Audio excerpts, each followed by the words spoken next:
Hello. Hello. How are you? Oh man, I ain't gonna do no complaining. Well, first of all, let me say that I am very honored that you gave me the opportunity to actually interview you because you're usually the one doing the interviewing. So I would also imagine that it actually would feel good to not having to be the one to ask all the probing questions.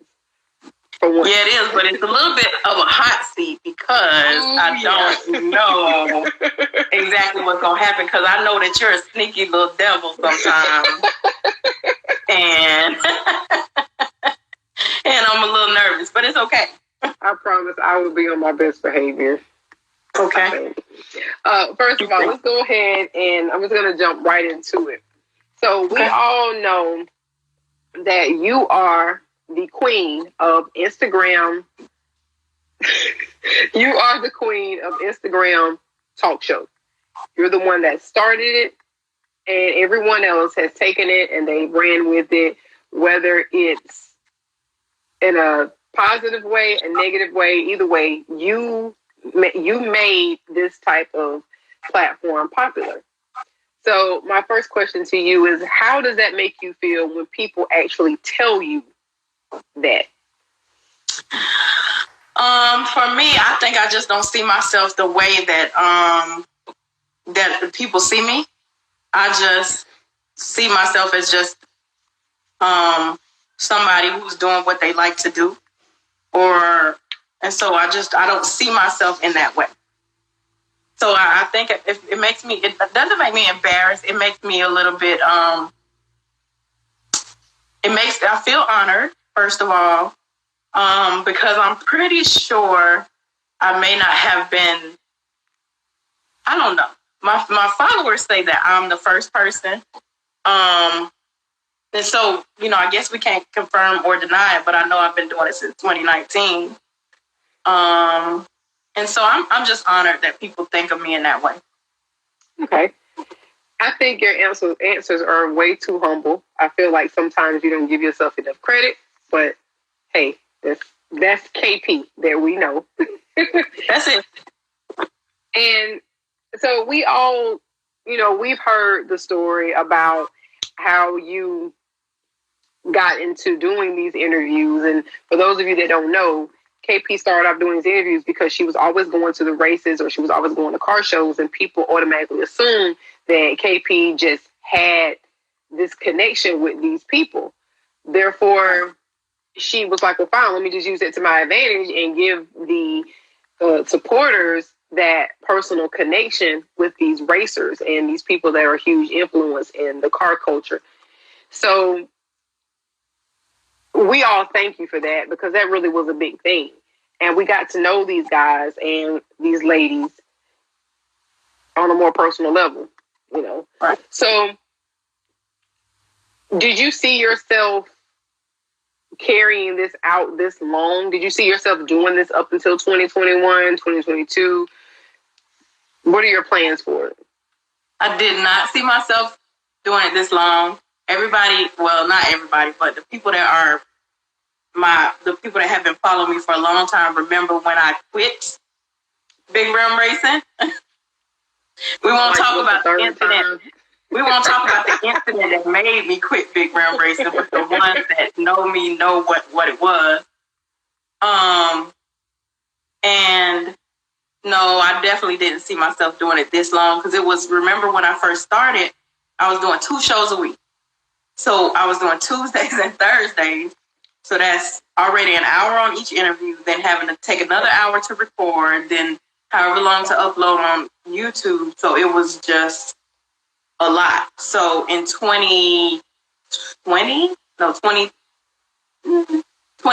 went down to 1 day. But like during Shooters Month, I was having an interview every day, 5 days a week. So it was just time consuming and it's a lot. So I did not see myself doing it this month. Now, as far as the... Go ahead. No, I'm sorry. Go ahead. You say as far as what now? Now, as far as the future, I always say I'll do it until it's no longer fun. When it's no longer fun for me, I don't have a problem with walking away. What do you think will take the fun out of it? So I'm conflicted by a lot of things in the car culture. The one thing, the thing that takes the most fun out of it for me is these guys going back and forth and actually it getting ugly. Like it doesn't have to get that way. Like I understand race talk. You can talk about the cars. You can talk about all these things, but how ugly it gets sometimes with them, that is what takes a lot of the fun out of them. Because remember, I see them like my brothers. So that's like watching all your brothers argue and fight. You don't want to see that. I don't want to be a party to that. And I definitely ain't going to pick sides. So then it becomes a thing to where they're feeling like, if that's like if you and your sister fall out, right? And I'm still friends with both of you, you may see it as playing both sides. But I'm like, I don't have nothing to do with that. That's not my circus or my money. So why would I fall out with you or your sister? That's y'all. That's not me. Right. So that's the thing that takes the most fun out of it. Well, while we're on that subject, what right now is the biggest between 2019 and today? What right now is your biggest disappointment in big rim racing in a nutshell? How ugly it gets. It really doesn't. These guys have $1 billion. This could be $1 billion industry. And there are some guys that have made a lot of money, but we have yet to turn out a billionaire or even probably a millionaire in the big rim culture. And that's only because they don't work together. You know, I tell them all the time, it's an old African proverb that says many hands make light work. If, you know, I've told them several times, if y'all get together and have a show once a quarter, that's 4 times a year, and invite all the racers, think of how much money that would make. Think of how many people, myself included, when I was in corporate America, I would have took the time off work and missed work to come to each show every quarter. Right. But they're so, they have so much pride and ego and so much pettiness in them that they won't do it. I won't say they'll never, because I pray for it quite often. But I just don't feel like it may ever happen. Do you honestly believe that if there were a few things weeded out, that it would be possible? Or do you think that just egos altogether is what the issue is? I think it's the egos altogether. I don't think it's just a few things. I think it's all of them.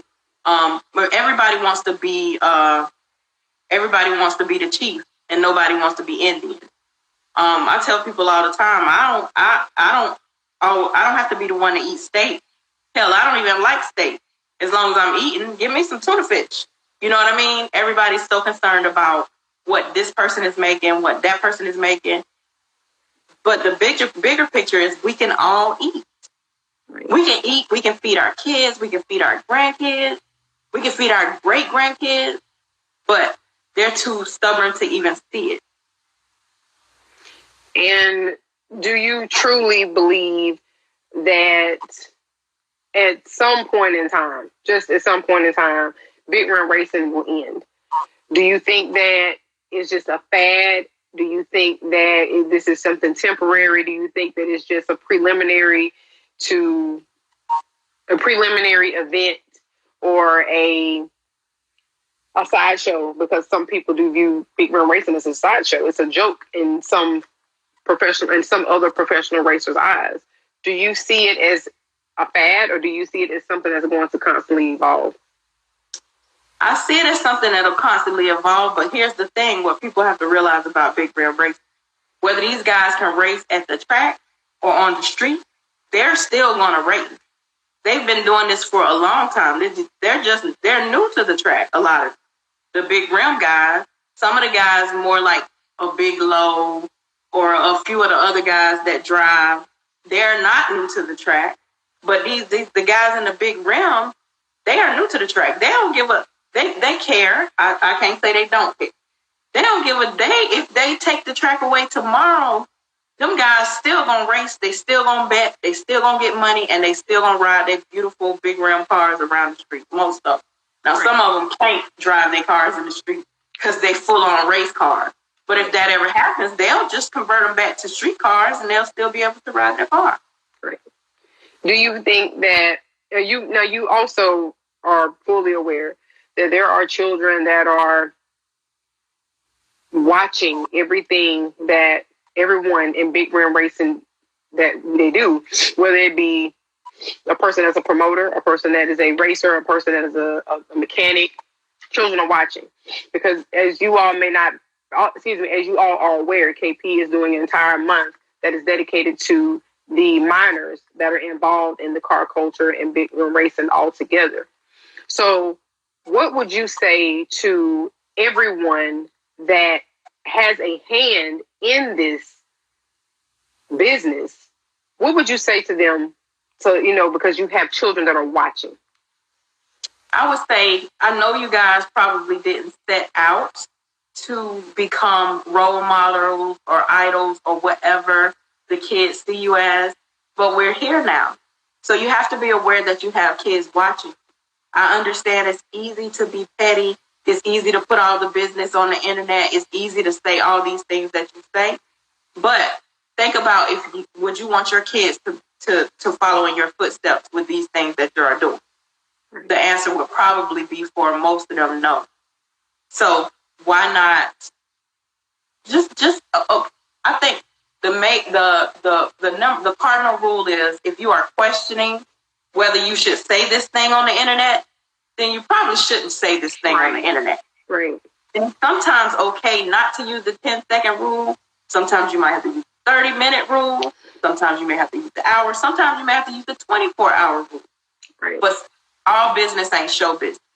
Right. In the words of of BG, my sensei, the person who showed me the way on this, all business not show business. Everything should not make it to the internet. Everything is not for everybody to hear. Right. So the kids should not hear 75% of the stuff they hear y'all say. So just think about it. I know it's easy. I know it's easy to get in your feelings or get upset and say these things, but think about the kids that are watching. Right. And while we're on the subject of that, with the way that big rim racing is going, the direction that it's going, where it's at right now. And one day there are going to be minors that are going to come along and they're going to start taking their places, or they're going to start running these guys over. They're going to start out racing these guys because every day technology changes and people are getting faster and faster. Right. Do you truly believe that the guys that are racing now, do you think they're going to hold on to the last thread, or do you believe that the majority of them are going to be like, okay, new school can have it, old school we out, or do you think they'll do like Mike Hill? Mike Hill did a lot of racing, but when he was getting kind of tired of, actually getting on the track, Mike started tuning cars and he started promoting races. He started holding races, and that's what worked for him. Do you see any of the racers going in that direction? Half of them are stubborn. They don't be trying to walk to the car with their walker and their cane. But the other half of them are going to be like, okay, it's time. I did my part. Because I feel like in this car culture, everybody just got to do their part. And you got to know, it's a country song. I don't know who sings it. You got to know when to hold them, when to fold them, when to walk them, and when to run. Some of them will know that, but some of them not. They're going to be trying to limp to the car, trying to drive. I could name a few names. The one racer I know, that man is going to die just like, and I don't mean this in a horrible way, so forgive me how it comes off. But that man, he's going to spend his last days in the car. Boost Doctor, Kenny Rogers, not Willie Nelson, I'm sorry. Kenny Rogers. I see Boost Doctor just not ever giving this up. This man is going to be on an oxygen tank in his car. Like, that's just what I see. And probably still running over everybody. Because you know he run over everybody. Yeah. And probably still running over everybody. He already got the fear of God in them folks. So, also while we're on that subject, at this moment, who is your favorite racer? Who has your favorite car? And what is your most memorable show of 2021 so far? So my favorite racer, as far as, so I have two. My favorite racer as far as running over everybody, two of them, Grand Nasty and Boost Doctor. Those are my two. Because, you know, I'm partial to G-bodies, but I have to respect that box. Okay? Definitely. And then as far as somebody who is just a major surprise and always gets counted out just like how Boost Doctor used to do, is John Boy, Team Silent Killer. John Boy has absolutely understood the assignment and done his part. Travels everywhere. Just him, his wife, and sometimes his kids. And nobody seems to respect him, and I just don't like that. Understood. I mean, the man is truly, he's a bear. He's a beast at what he does. This man is so humble. He doesn't get involved in the daily dramas of Instagram at all. And he just, he just races. It's all he cares about. He doesn't care about the politics of any of it. It's just plain and simple. Do you want to race? Yes or no? What do you want to race for? We can agree or disagree, and we move on. So he's respected by a lot of people. But in my honest opinion, I truly think that John Boy intimidates a lot of people because he's never moved by any of the rah-rah. He's never moved by any of the nonsense. None of the yelling and screaming, none of it moves him. It doesn't impress him. He's still the same person 100%. So because he's so unbothered, it makes a lot of racers paranoid because they know they cannot get up under his skin. Therefore, a lot of them duck him. Just being honest. And with good reason. He's running over a lot of people. And I love that about him in the fact that I grew up with my father. And my father was a lot like that. He don't have to go, he's not going back and forth with you. He's not going to put on a big show. Like, I really respect men that do that. I think he's like the last of a dying breed. Definitely. Men feel like they got to get on the internet, they got to be seen, they got to do all these things. He's very nice, very much a humble guy, one of the sweetest people you're gonna ever meet. Definitely. Him and his family. Definitely.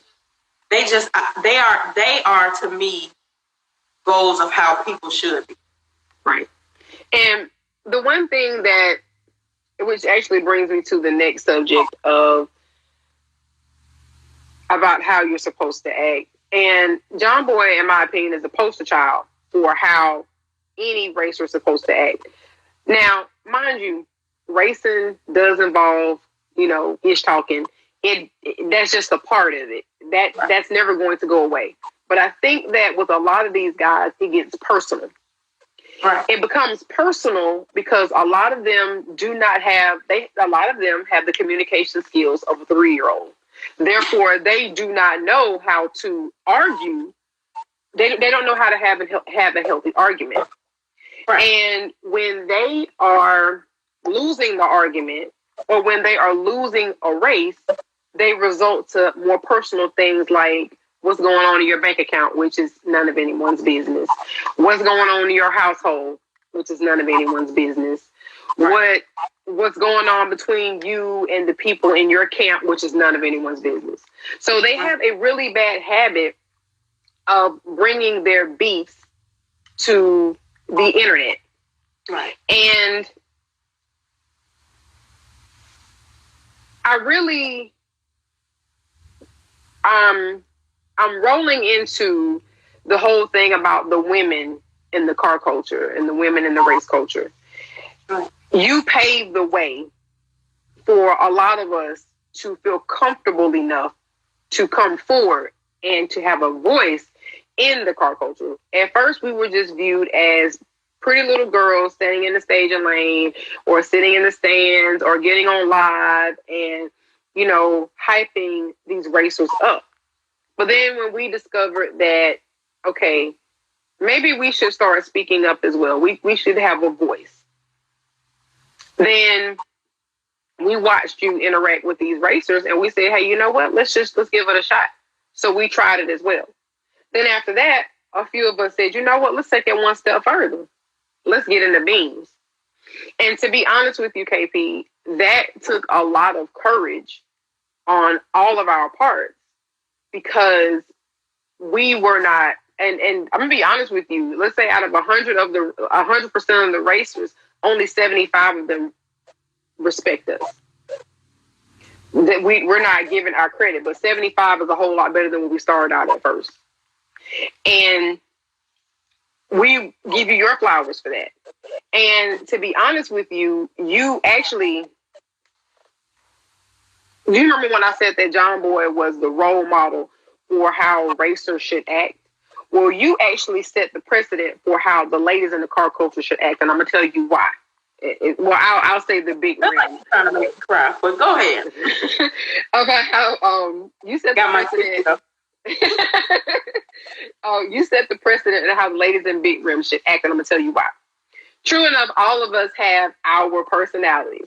Some of us are outgoing, some of us are quiet and behind the scenes. Some of us are we're just loud. You know, we have to let everyone know that, hey, we're here. But the one thing, KP, that we did take from you, unlike the men in the car culture, if any of us fall out, if any of us have a disagreement, the number one thing, the women in the car culture, we have an unspoken rule. It never makes it to the internet. And we learned that from you. And also it's a pride thing. We are already labeled as, oh God, the women are going to be messy. The women are going to be, they're going to start all this junk and they're going to start this and they're going to start that.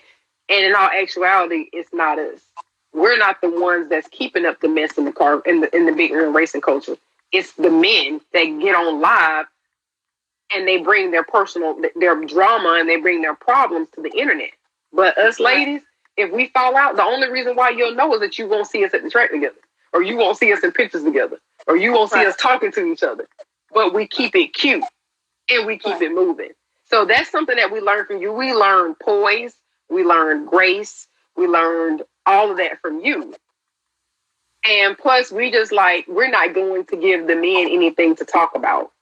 They already want to see us fight. They already want to see us bicker. They already want to say that, hey, we told you so, they're messy. No, we're not. We're not messy. Right. It's y'all. So hats off to you for setting that example. You know, we may not be as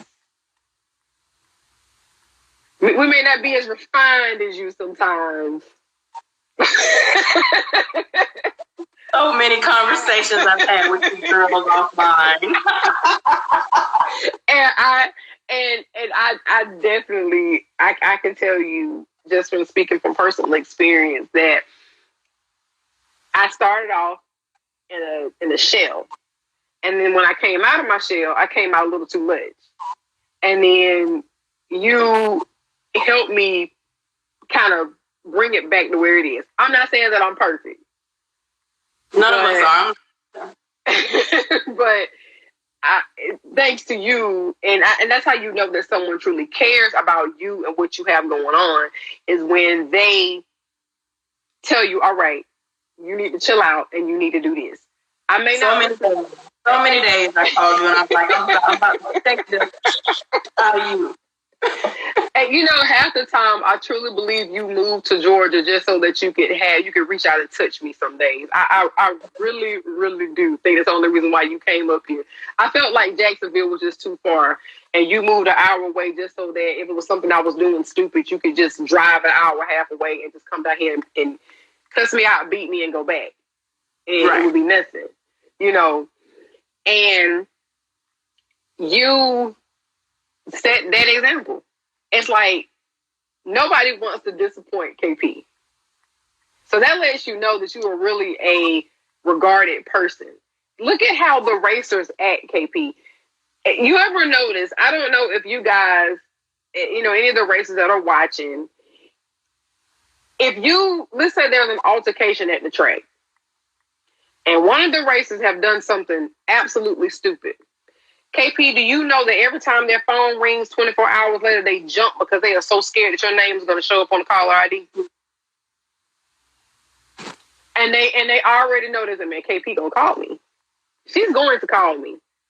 And when you do, all they do is just sit there and say, you right. And when they try to throw in a butt, you don't allow them to do it. You sound just like how they sound. You right. You're right, KP. You're right. And I remember one racer in particular, I had a conversation with him last year in West Palm Beach. And I told him, because there was a really, really bad incident that happened between him and another racer. And you were the only person that actually wasn't afraid to reach out to him and listen to him. But you gave him that tough love at the same time and let him know, okay, you know you effed up, right? And here's why. And when you told him, because you gave him that firm but loving approach that he needed, 2021, he turned a new leaf. He has his moments, but he's not the same person. He's actually approachable. Like, I know exactly who you're talking about. Now I don't have a problem. I text him just because, hey, I'm just checking on him, you know? He's approachable now. And it's all because you showed him the respect that, because he had such a hot head, nobody wanted to fool with him. Right. But because you showed him people actually do care, it's not what you say, it's how you say it. Now he's a better person. So you have an impact on people just by simply being you. So don't ever stop doing that. Please don't. Really, just don't ever stop doing that, because you really do make things a whole lot easier on people just by simply showing them some love. Well, again, my answer is, as long as it's fun, I won't stop. When it's no longer fun for me, I don't have a problem walking away. Right. And don't do that. Even if you walked away from doing Rydes N Vybes, don't walk away from the fellas, because trust me, you are the voice of reason. I'm going to be honest with you. I can't do what you do.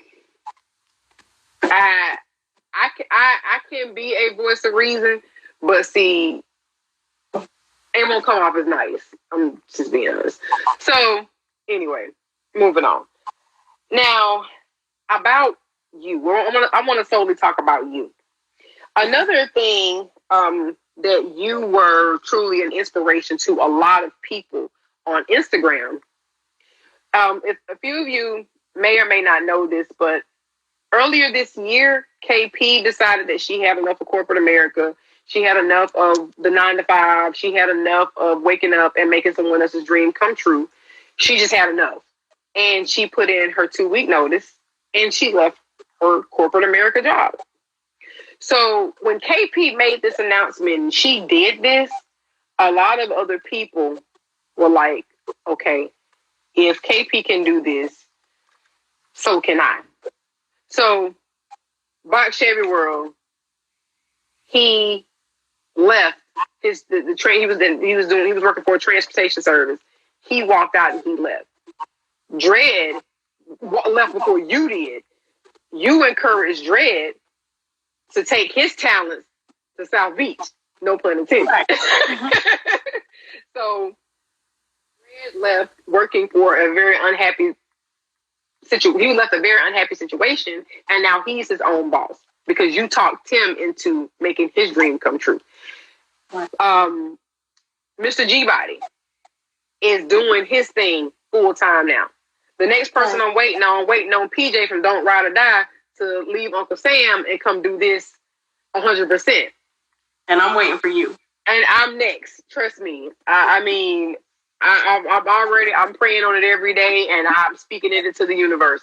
And trust me, I will be leaving and doing what I want to do very soon. So I don't talk about it online, but I'm gonna do it. I'm gonna do it. Trust and believe me. I'm gonna do it. So with you, I call it, and I gave it my own little private name. I call it the Great Walkout. I call it the Great Walkout. And you encourage people to do it. Some of them did it with grace, and some of them, like, Bart Shaving World didn't quite do it with much grace. He just told them he wasn't coming back, and that was putting it the clean way. So, right. These people decided, hey, I have a plan, but I don't have a plan. So when and I remember you going back and forth on, Koko, when I'm going to turn this in? I remember that. And I remember you typing an email and it's set in like the draft folder. Remember that.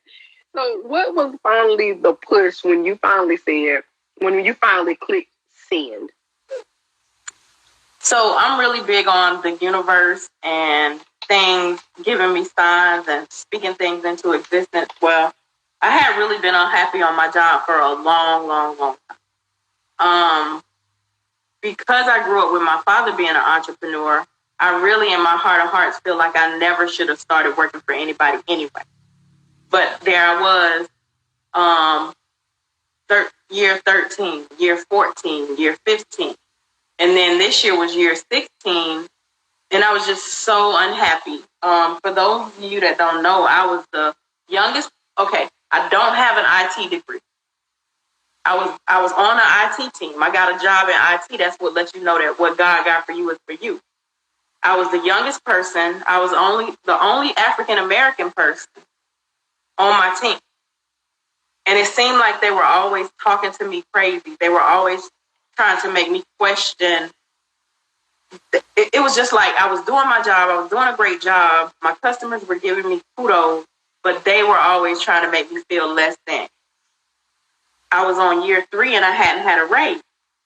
And they would never tell me what I needed to do to move to the next level. I would always ask my manager during our one-on-ones. I would always ask him, hey, listen, this is the only position I've ever been in that I have not had a raise. I always had raises my whole career, great raises and bonuses and all these things. So he never would tell me. So I was gaining popularity in the car culture. I still had I think we'll talk about that, but I had several businesses outside of what I did for my 9 to 5.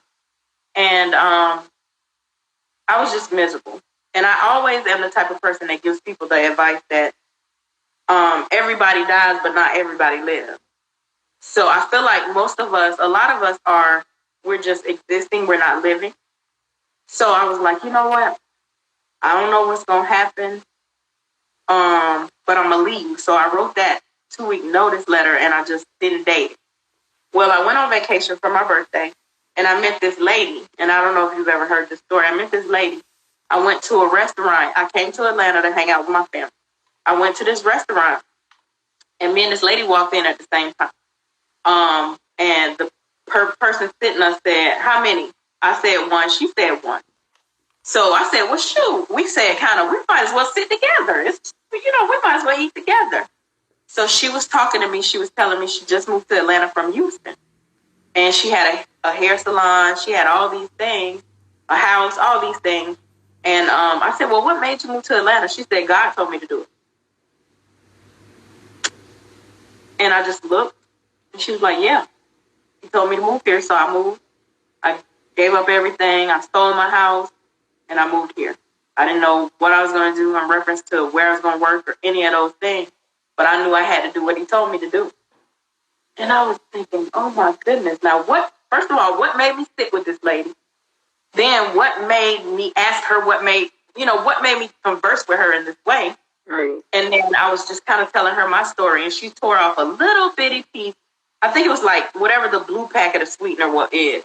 A little bitty piece and she balled it up and she said, I said, and I really want to quit my job. She said, all you need is the faith this size. And she put it in the palm of my hand and I put that in my wallet. And I went back to work and I gave my 2-week notice. And I was like, oh, I don't know what I'm going to do. I got money. I got a couple dollars. I got my 401k money. I have pension money. I don't know what I'm going to do. I won't have insurance.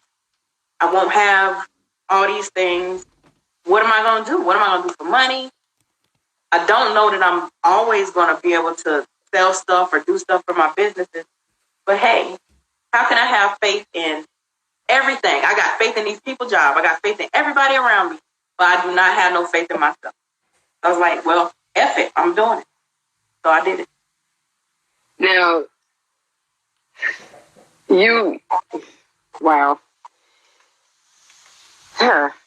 Now, with you doing that, with you doing that, when you woke up the next morning and realized that all you had to do was get up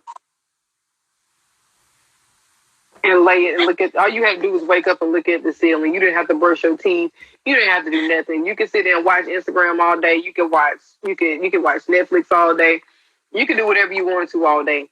How did that feel for once, knowing that you did not have to get up and go fulfill anything for anyone but Keisha? How did that make you feel? It felt really good, but I didn't rest. I had to hit the ground running. So I went to Miami. I interviewed Big Low for my first Before the Smoke. That was May 12th. May 11th I went the same day I drove to Miami. Interviewed Big Low. Stayed down there a couple days. Stayed down there just one day, one night. Came back. Was at my homeboy restaurant every single day selling person. Was online advertising. I knew I had to hit the ground running. I couldn't just not make any money because me and a good friend of mine, big shout out to baby girl Red, Brenda, me and her sat down and did a budget.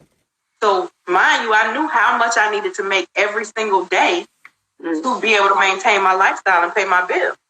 So if a day went by that I didn't make that money, it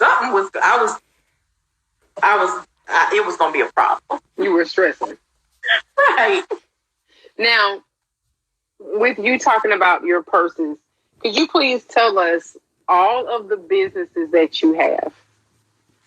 So I have, I got something right here to show y'all. So I sell purses. I got some products right here. Bags by KP. So this is a bag. I got a few right here, some new bags that I'm getting ready to put online. Hold it up again. It's purple? It's blue. Sit it to the side. Thanks. Okay. Continue. I think I got another color. I'll send you the pictures of them. But I sell bags. I sell G-body parts. I do home sanitizing for COVID. I'm leaving something out. From time to time, style women, because bigger women, I don't want to call them bigger women, plus size women like my style. So from time to time, I style women. Like I help them pick their wardrobe and stuff like that. I feel like I'm leaving something out. Leaving something out. I'm definitely leaving a lot out. You do garage sale Saturdays. Oh, yeah. I do garage sale Saturdays in which I go around the country to different shops and help them facilitate selling all that stuff they got in their shop. That's been very successful. All of that garage sale Saturday started during the pandemic. So I was able to do that. My very first one was with Dumpmaster at In-N-Out Custom. So I've been able to do that. I feel like, what else am I leaving out? I think that might be it. So G-body parts, garage sale Saturdays, my purses. Oh, I sell merch, of course. Rydes N Vybes merch, Hustler's Ambition, No, My Car Ain't Ready. Which I still don't have my t-shirt to match my Dirty Peach Nikes, but continue. Just let me. And I think that's about it. I'm getting ready to start something else too. I really want to put the finishing touches on it before I talk about what that is. You know what that is, Koko. We talked about it today. So right. I got some people that are willing to help me with this next venture. So I got something else new coming too. So constantly creating. That's the one thing that I truly admire about you is the fact that you are always finding a way to make money. Everyone is not born with that hustler's ambition. I think that was a perfect slogan for you. And like you have some people that are truly meant to be 9-to-5ers. Some people are meant to work for other people because they cannot function working for themselves. They are not capable of doing that. No one should judge people like that because that's okay. Everyone is not meant to own a business. And that is something that a lot of people in America fail to realize. I hate it when I see these things where people are downing people because they don't own their business. Everyone is not meant to own a business. Everyone cannot own a business. If everyone owned a business, who would work for you? You have to remember that. So I just truly admire how you have that mentality of, okay, how can I make $25 today? You'll have that in your brain and turn around and make $325 and you'll overlap your goal. And that's honestly a great part of your brain to have functioning because everyone isn't like that. You also wake that part of people's brains up because at first I didn't think that I was capable of opening up a business. I tried it before and it failed because I just didn't feel like I had, and I wasn't supporting myself enough. And then when I finally figured out what I liked outside of drag racing, I was like, okay, yeah, this 9-to-5 stuff ain't for me either. So, and I've only told probably 3 people what I really wanted to do. So, and the people that I shared, and honestly, KP, I was afraid to tell people, what I wanted to do. But you pushed me into saying you need to be around these people so that they can show you what to do. And I call these guys every once in a while and talk to them, and they school me on stuff and tell me what I need to do and how I need to run my business when I get it going. And in order for me to run that business, I can't work a 9-to-5. I have to be solely dedicated to it. So honestly, right now, if I walked out, I would lose every little tiny thing that I have. But I will get there. But what I was getting to that was that you truly pushed the envelope. You pushed people. I really like that shirt. You pushed people to go after their dreams. And a lot of people need that push, KP, because a lot of people, they don't have a lot of encouragement around them. A lot of people don't have people speaking positively into them. A lot of people have so much negativity around them. The one phrase that it's a saying from the movie Pretty Woman, and I am a testament, KP, that this is true. When Richard Gere was talking to Julia Roberts, and Julia Roberts was talking about what she used to do before she became a prostitute. And he says, well, you're a beautiful woman. You have a lot of talents. And she said, the bad stuff is easier to believe. It's much easier to believe when someone is putting you down and telling you what you cannot do and what you will not do. It is so much easier to believe that. It's like it's that type of negativity has a key to everything. Positivity, you have to sit there and fumble that key ring around for a while before you find the right key. And you happen to be the person that has the key. You speak a lot of positivity into a whole lot of people around you, and you've encouraged a whole lot of people around you. So I tell you all the time, never stop being who you are. Never change who you are, because you truly do speak life into a whole lot of people.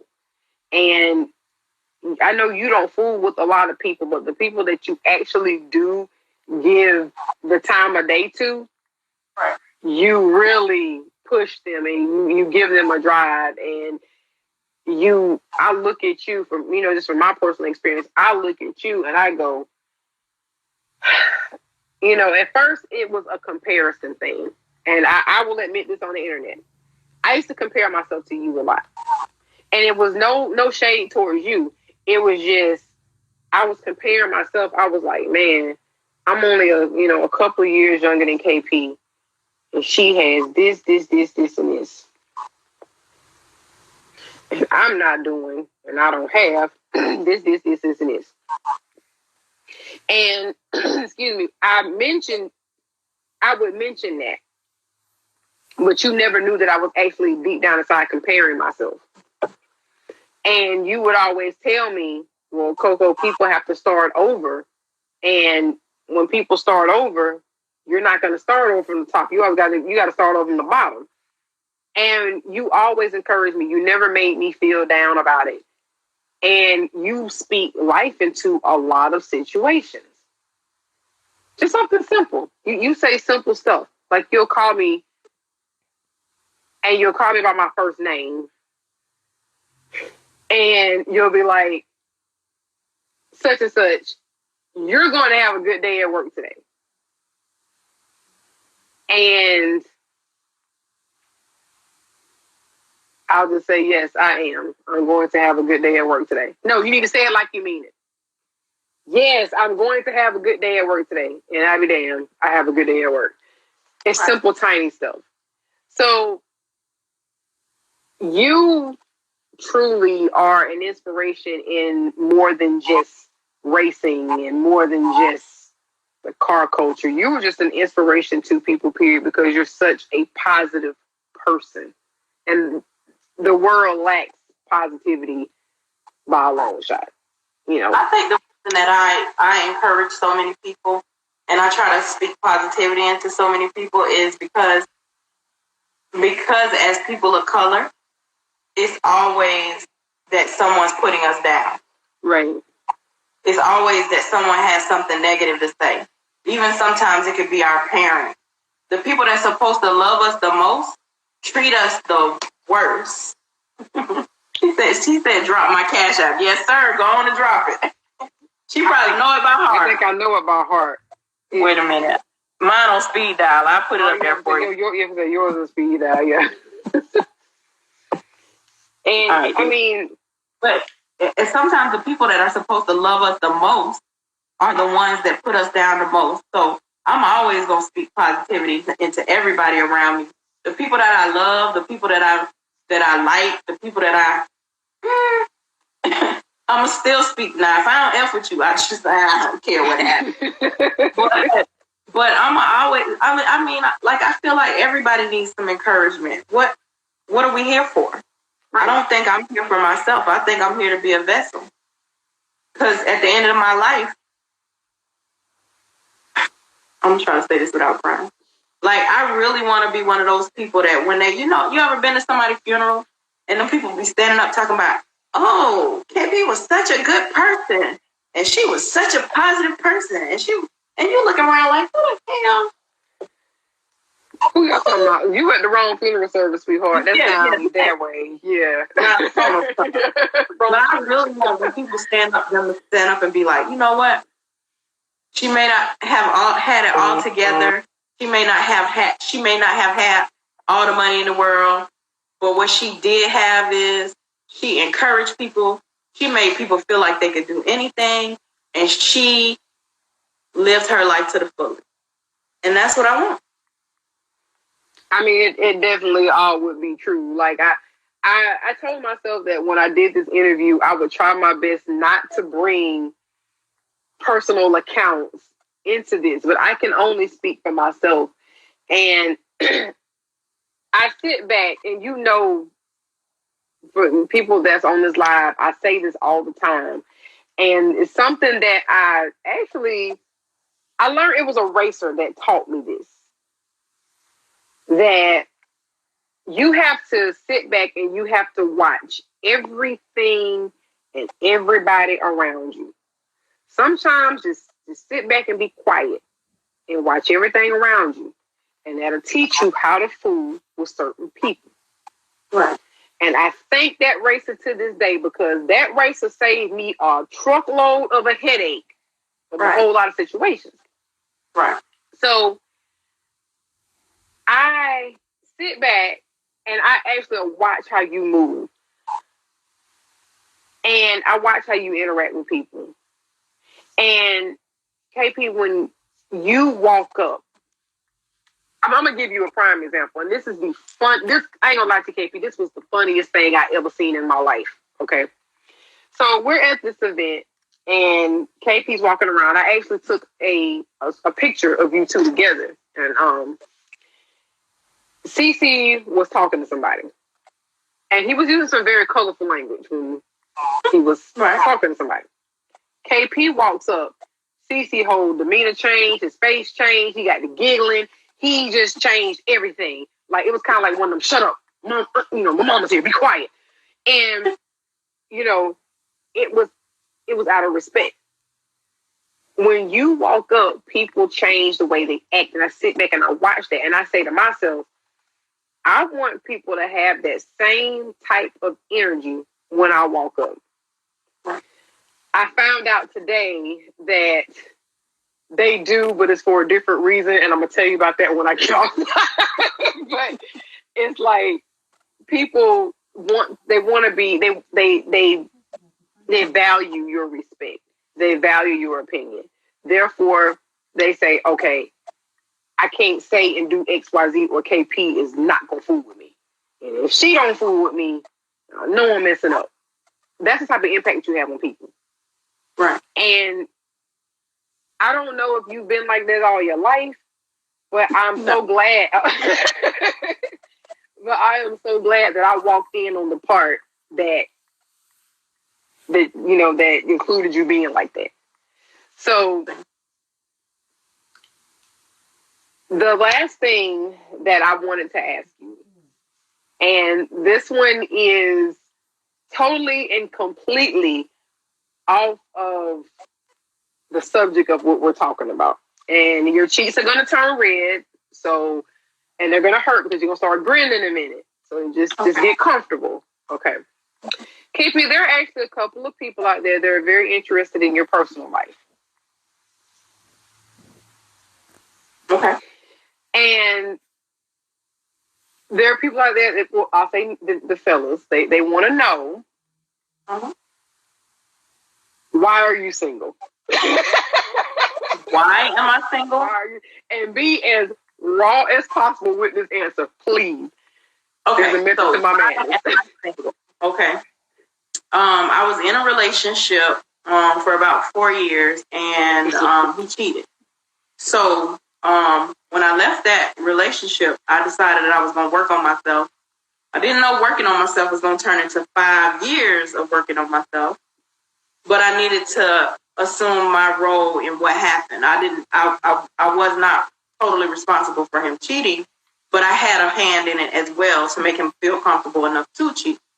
So what I get it trying to talk to me is a good mix of single men don't usually shoot their shot, but married men gonna empty the clip.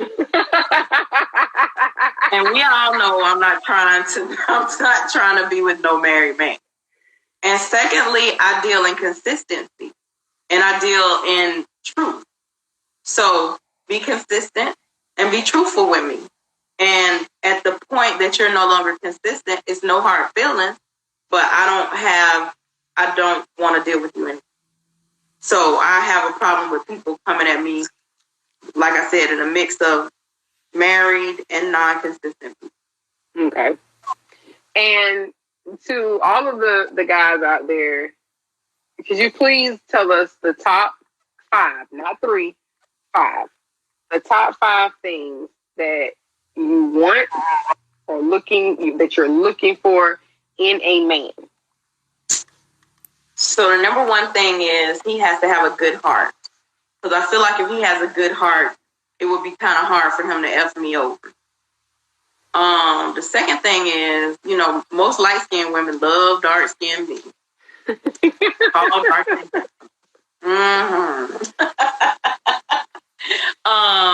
I would prefer for him to be into cars and racing only because he won't understand my lifestyle. My dream is really for me and my significant other to be able to build a car together. We could flip a coin and decide whose car we're going to build first. I'm not totally not. I'm not going to be that me type chick. We can figure out whose car we're going to build first. But if we build yours first and you think you're going to leave me after that, I'm going to help you up.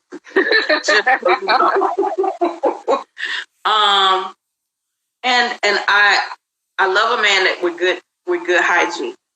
Being from Florida, normally we like men with hair, with dreads, But he don't have to have dreads. He can be, he can just be well put together. And he has to be adventurous because we might wake up in the morning and say, hey, let's drive to Virginia. Let's drive to Timbuktu. Let's go to so-and-so and such, and that's an important thing for me. Okay. And you left out one important thing also. What's the important thing? He has to give you forehead kisses. If he doesn't give you forehead kisses and flowers, yes. Forehead kisses and flowers. Forehead kisses and flowers. The two F's. Forehead kisses and flowers. I love forehead kisses. I don't even know why I love forehead kisses so much, but usually when they're tall, they can look down and kiss you on your forehead. Man, let me just tell y'all something. Women, the majority of women love forehead kisses. Y'all try to kiss a chick on her forehead. A lot of us, if you're a forehead kisser and you kiss well, I might marry you. kiss my lips well and kiss. Okay, well, we'll talk about that other thing. That's Sunday. Okay,